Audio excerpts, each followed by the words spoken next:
All right, so a day in the life of an entrepreneur. As a matter of fact, I'm going to go ahead and give you 13 years condensed in a very quick video on that board of how it's been as an entrepreneur for myself and my wife since we started our business.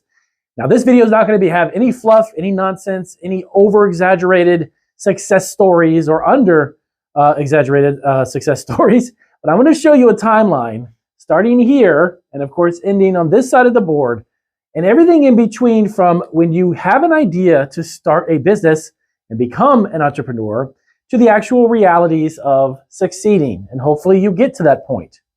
So I'm going to start off by telling you, give me about 10, 15 minutes of your time. Watch this video from beginning to end. I'm not here to sell you anything. I don't have any affiliate links. I have none of that nonsense. This is just a uncandid video on how I started my business and the honest struggles that it's still to this day, some of the challenges that we face day in and day out. It is not an easy road, and the straight line that you think from starting to succeeding doesn't exist in the real world. There's a lot of curves, and there's a lot of hurdles and other things to get over, get under, and in between. But I'm going to break it down for you, and I'm going to give you some really good advice. And I hope some of this at least helps the vast majority of the people who watch this video. And I don't want to steer you from starting your business, but I'm going to give you some of the realities of running the business. And as a small business now, we are not some big corporate Apple type of business or Walmart or anything of that sort where we have tons and tons of people behind us with unlimited financial resources. This is you, the guys, the men and women who are struggling and starting from scratch. You want to know the truth? Watch this. All right, so we're going to start over here. And we have you. You have a great idea. And you want to start a business and you're super excited about it. And we're going to mark this as start. All right, so hopefully you can see that. I'll zoom in a little bit on the board. But anyways, that's you, big smiley face. So the first thing that's going to hit you when you have a business is your idea. Number one, you got to start with an idea. Everybody has ideas. There's millions of people out there who have ideas, whether they're good or bad. That's totally up to people as far as their opinion, but we have an idea, okay? Now, executing on the idea and follow through with it is what true entrepreneurship is about. There's a lot of people who like to run their mouths and tell their friends for 10, 15 years, I have an idea to do this, but they never take action. I don't want those people to watch this video because you're probably not going to listen to what I tell you anyways. You have to start with an idea.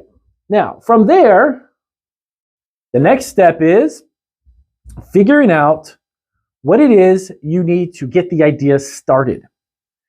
Are you going to need money? Yes. If you ever watch any video here on YouTube and you hear people tell you, oh, you can start a business with $0, that is baloney. That does not exist. That is nonsense. Let's just be honest. You have to have money to start a business. Now, to what degree or what extent the amount of that money is going to be based on the type of business that you start. But you are going to need money. And if you don't have it today, when you're watching this video and you want to start a business after watching my video because I'm so motivational and so helpful, then listen, you don't have the money, just give yourself time. Save up the money that you need. But the first thing you need to figure out is how much money. From the idea, and then where? Where are you going to start this business? Could this be a business that you could start from home? If so, you're setting yourself up for success already because honestly, a lot of the overhead that starts with launching a business out of your home into a commercial area is quite expensive from the get-go. So try your best to figure out how to do it from home. So we have money, we have an idea, and we have the idea of where we're going to start from. Now, next up, you need to figure out what type of licenses, permits, the legalities of this business. Now, we haven't even started just yet. All of this, what I'm telling you, needs to be you sitting at a table with a pen and a piece of paper, writing this stuff down and coming up with some brainstorming ideas. Don't just go out and cash in your 401k just yet and roll the dice, okay? You have the idea, you've got the money, now you know where you're going to do it. So you need to figure out the legalities of it, okay? What's really great about starting a business from home too is a lot of the legal aspects are a lot more inexpensive. For instance, the insurance, the business permits and things, a lot of times they're a lot cheaper, a little inexpensive if you can do it from home. Again, if you can't, you need a commercial facility, you can do that. Just remember that initial investment is much, much more. So you've got the legalities out of the way. Okay, you got your business license, you've got your LLC, whatever that may be. Now comes the reality. Now, this is where the line gets drawn from just sitting down at your table with an idea to the realities of making this work. Here's what you're going to experience.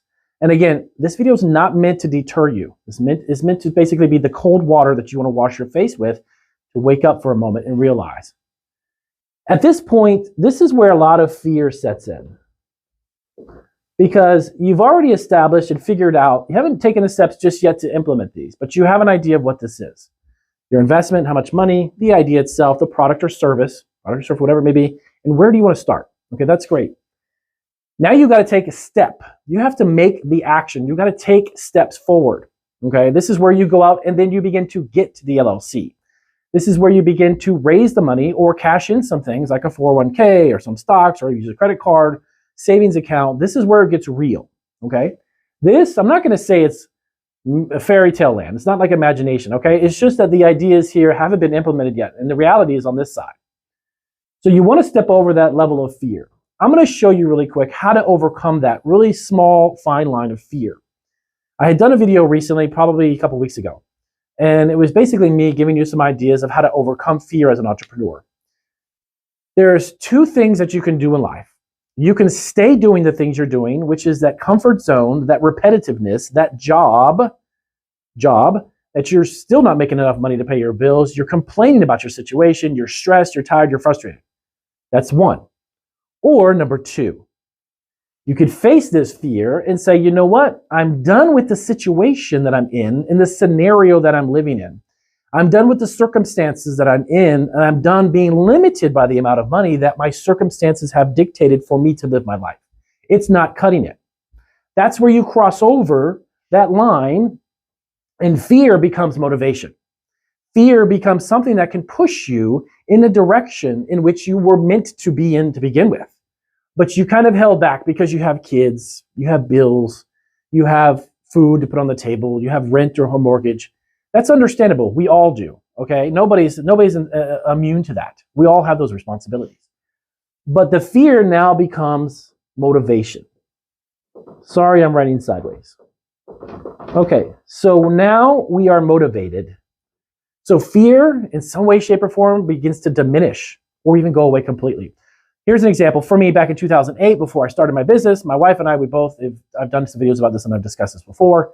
We both got let go from our jobs at the time. Okay? And my job at that time wasn't paying enough money anyways. But I had, inside me, I knew that I was an entrepreneur. I knew I could do this because I had the mentality to do it. I had the drive to, I was excited to do it. But now I was pushed literally, like there was no more paychecks. What do you do, Damien? So then that fear dissipated very quickly. And then I realized, you know what? For me, personally, I thought it was God telling me, you know what? You need to do this. You need to go in that direction. It was a higher power that was pushing me, and I had faith in it, and I just did it. And it was successful. It was not easy by a long shot. Don't trust me. There were stressful days. There's still challenges, okay? But once you cross over this line and reality sets in, that fear will diminish. That motivation will happen for you. Trust me, okay? If you can mentally steer it out of fear and just be a motivational factor for you, you're going to at least partly succeed in the get-go, okay? I'm not going to say succeed until we get over here, and I'll explain that in a minute. So here's what could happen. Now you've made the decision. So let's just say the first few weeks of this entrepreneur journey, you will come into contact with the following. Now I'm going to write that in red. Why? Because it's not green, it's not exciting, it's not fun. It's a little more on the negative side, more of the stress, more of the pressure that comes in. Okay, so you've launched your product. Okay, you're going to have questions that will potentially, steer you away from your goal. Because now you're going to get stressed because you don't know it all. Okay, you're gonna watch this video and say, okay, Damien got me excited about this. I got my legalities done. I got the monies. I figured out the idea, but now I launched it. But you know what? I needed to open an online website, but I have no idea how to do that. Okay, stress, the uncertainty. Okay, the website. How do I buy? I get to pay someone to do it, or do I do it myself? Websites, finances. Oh, now I just realized that even though I've already invested money to get launched, I don't have revenue yet. How are you going to generate revenue? It's going to come up, right? So is your product the product you want in retail stores? Fantastic. Do you have a retail store buying your product? No. What are you doing? Do you have a website? No. Okay, but you have to understand that you have a website, even though it's online, nobody knows where you are, nobody trusts you, you're a brand new website, nobody's going to buy from you. So that's where some of this stress was going to start coming in. It's going to come fast. Okay? And the finances, your initial investment, guess what? Cash flow, as they've always said, is the lifeblood of business. Even today, our business does a very good 6 figures a year, but I'm still in need of cash flow. Okay? It's not smooth sailing. It's not like I can sell all the products I need for this month and the next 2 months I don't get any sales. That's not how it works. You got to have cash flow. Every company does. So you're going to have a challenge about how to get more finances. It's going to happen. Number 2, you're going to have questions because you don't know it all. You may have known it all doing your job from 9 to 5 for the past 20 years because you've done it for 20 years. This is a whole new endeavor. So you're going to have that stress level there too. And you're going to have fear come back. But that's okay. Because then what you're going to do is you're going to stop fearing and you're going to think for a second. I've made a decision to step out into the unknown and try something new. How is that going to push me and drive me as opposed to make me fearful and go back to what I know is the comfort zone? Every single time you push yourself into another direction, you're going to be stressed. Mentally, physically, spiritually, all of that. You're going to be put out into the unknown. Now, what you do with that is going to dictate success or failure. So what you're going to do is you're going to figure this out, and you will, the financial part of it. The questions, you're going to figure it out, because if I don't have a video here on my channel, then I urge you to just keep watching YouTube and Google it. Ask a friend. You have an uncle who's in a business, entrepreneur, ask him. If you have an aunt or someone, a sister who's been successful in their business, ask them. Because these questions will come up, and they still come up. I've been doing this for 13 years. I still have questions every single day. I don't know it all. And also the humility factor. This is something that you need to listen to. Be humble about what you're doing. Stop thinking that you know it all. Take that ego and throw it into the trash, because a small business entrepreneur, starting a small business, it will eat that ego up in a heartbeat if that's what you've got, and you're going to fail. So be open to learning and be open to asking questions, because you're going to need it. Stress becomes real. The website, the legalities of it, the product. So now that you have a product, that's great. You figure this out, but who's making the product?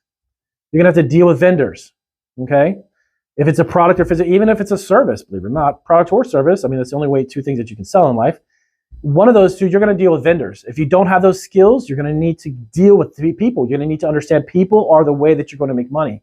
You're not running a business by yourself, believe it or not. You could be a solo entrepreneur, but you rely on everyone else, trust me, vendors, people that you can get on Fiverr to do jobs for you. You're going to rely on those people.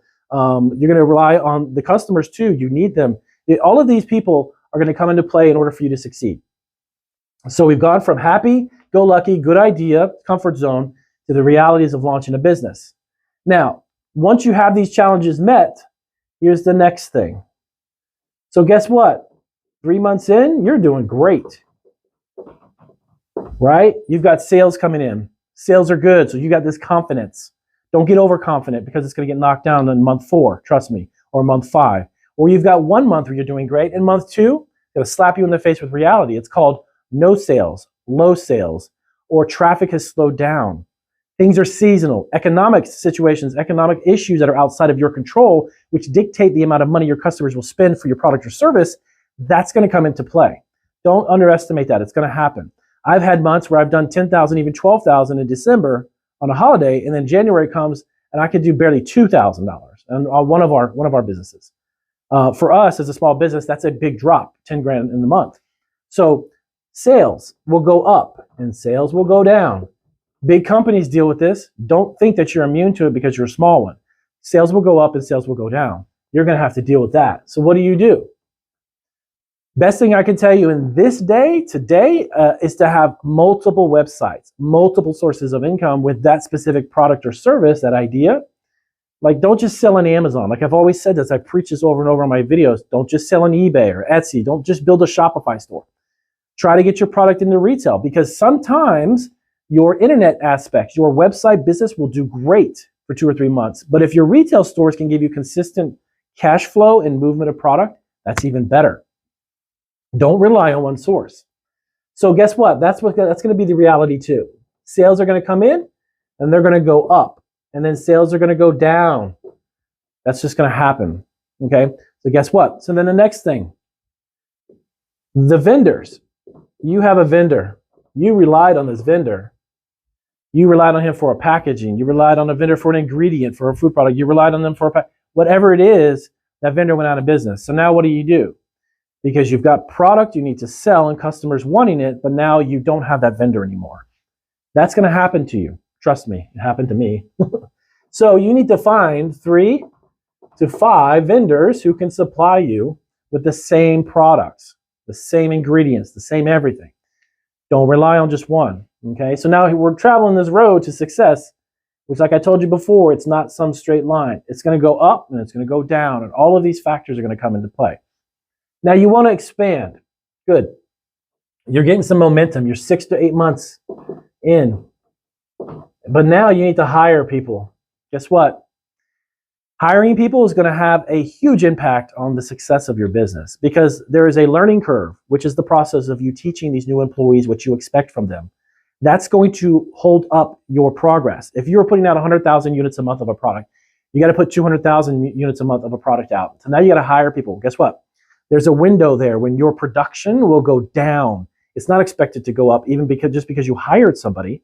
You need to teach them the process. That takes time. And when that takes time and you're the one doing it, that takes time away from making the product. Okay? Plus, guess what? It costs more money to hire people, because you got to have insurance for the employee itself. You also have to hire them. So you're going to end up putting out more wages, probably prior to you selling more product, because now you're slowing down in production because you have to teach all these people how to do this.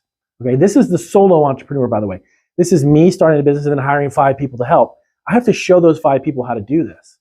So just because you're getting employees doesn't mean your business is going to go skyrocketing.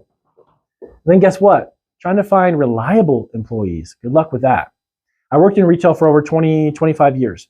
I used to train. I was a supervisor in retail, and I used to train, obviously, employees who would come in. I even did the hires and fires. We did interviews, and we hired people and brought them. All of this takes time. And when you invest time and money into new employees and they don't show up, guess what? You still have to produce your product or your service. So that's not going to be fun, okay? That's going to be a challenge. And then not only hiring good people, but retaining good people. That costs you even more energy and effort, okay? Because you got to create a culture in your business. You got to create an environment that's conducive to success and breeds successful people who are there, who want to maintain their employment with you. That's not going to be easy, okay? So you got to get employees. Yep, that's going to happen. So you got your sales, you got your vendor issues, you've got finances, okay? Now it's the day-to-day operations. So from day to day, guess what? You're selling a product, okay? It's a physical product. You're going to be shipping them to customers, right? So you're going to ship them to the customers, and they're going to get arrive damaged, okay? That's going to happen. You're going to ship your product to customers, and they're not going to get them because they're stolen off their porch. You're going to have incidences where the tracking for those products show that they were delivered, but your customer says they never got them. What do you do? Okay, so this is going to happen too. So your day-to-day operations, you need to figure out customer service issues, product delivery, logistical issues, pricing to ship your products. I mean, there's a floodgate of things that you're going to fall on your shoulders that you have to deal with every day. So day-to-day operations, the reality of that is it's not fun. This is not some glamorous thing. You have to make sure you have either processes or procedures in place to take care of those products once they arrive. Hopefully, you get positive feedback, okay? Then that's another thing I was talking about. Customer service. So I'm going to swap over here and start writing a different way. Customer service. Being online now is trickier than ever. Why? Because you get instantaneous feedback on a transaction and whether the customer enjoyed doing business with you or not. You're going to get negative feedback and positive feedback. It's not going to always be positive. I can guarantee you. All of these apps and companies that say they can, get all your ratings up to make sure you're 100% all the time is nonsense. Reality is you can't please everybody. Okay, I've tried for 13 years. I can tell you it doesn't work. Okay, so customer service. This is not going to be fun. This is going to be a big challenge as well. Okay, so if you can make sure that things arrive on time, good. Make sure the customer is happy. If they give you negative feedback, are you going to replace the product, refund it? Or are you going to give them a comment about, hey, you know what? We see, Damien, that the product arrived. What's up? Well, why are you giving us such negative feedback? That's not going to be a good way to handle the situation. So you're going to have to figure out how that works for you too. So customer service. All right, so then let's go back really quick to the other piece, the one about finances, really quick. So cash flow is the bloodline, like a bloodline of every business, okay? Cash flow coming in, going out. It has to always happen. One of the big things about this, I'll tell you, be honest with you, I'll be transparent with you, that our business relies on a lot of fintech financing based upon our internet sales, as an example. One of the companies that we deal with who gives us financing based on our sales on Amazon, we get little microloans, $2,000 here, $5,000 here, $7,000 there, $8,000, $15,000. We get loans based upon our performance on those e-commerce websites. Those are great. I recommend you take them, okay, as you can. And remember that you have to maintain a certain level of selling status and amount of sales online to do that. But those loans are also going to be great for your business as a whole on a micro size, on a micro loan term. Reason why I put this out there is back in the beginning, you're going to have that fear about where the financing is coming from. Once you've established yourself online, which predominantly most of you watching this are probably going to have some form of e-commerce business, those are going to be great lifelines in months when you've got a couple of months that are really slow, but you need some cash flow because you just need ingredients, you need packaging, or you need products, or you need to pay your employees. So don't be afraid, as you have fear, don't be afraid of those small little financial loans, okay? So that's something else that you're going to have to deal with as well. So as you can see here, we are, about 20 minutes into this. I don't want to go too much further along. These are some of the most simplistic things that will happen, but they're most complicated that's going to happen. When I say simplistic is, these are kind of just day-to-day things. And when you first start and you first launch and you kind of first grow and scale, these are predominantly the things you're going to deal with. So push that fear aside. Understand these are parts of the day in and day out. It's not a glamorous thing to do. Being an entrepreneur is probably one of the hardest things I've ever done, other than having a couple of kids and trying to be the best dad I can be. That is a huge challenge, okay? But when you throw this all into the mix, having a better understanding what to expect, that's the term I'm looking for. This is something you can expect to happen, okay? So then on the other side of this, you come over to the green, and hopefully success, however you interpret success, is what will be greeting you on the other end of all of this reality, okay? There it is. So the successful part of it, the green, the good side, the thumbs up, the excitement of really being a profitable business or doing what you love and making money doing it, okay? That's what you're going to get on the end of this. And this is just a taste of what you're going to see during your travels from that road, which is not exactly straight across. You're going to go up and down. So if you're looking to start a business, hopefully this gives you a little bit of a foundational understanding of what I have personally actually been through. This is not scripted. This isn't something I've picked up from someone else's. This has happened to us, and this is what I've experienced for 13 years. We have been able to push through that because my mindset is all of this needs to be addressed because this is what I want. End of story. So whatever it is that you need to do to achieve that, you need to deal with these things. And you need to understand that it's not all roses and a garden and peachy-go-lucky 24/7. You're going to have some big challenges. You're going to have some fears. You're going to have some legal issues to deal with. You're going to have some licensing and permitting issues, financial issues, everyday stresses, internet e-commerce issues. But if you make up your mind to do it and you truly just want to simply get that business launched, just jump over these hurdles, jump through these hoops, make it happen, okay? So if you have any questions about starting your own business, or hopefully this actually gave you some enlightenment about the reality of small business entrepreneurship, do give us a big thumbs up and a comment down below. If you have any questions, by the way, if you need any consulting from me directly, of course, we still do offer our 1-hour consult calls. You can talk to me directly and I can give you whatever advice I can. And if this was helpful, as always, give us a big thumbs up. I'll see you guys on our next video.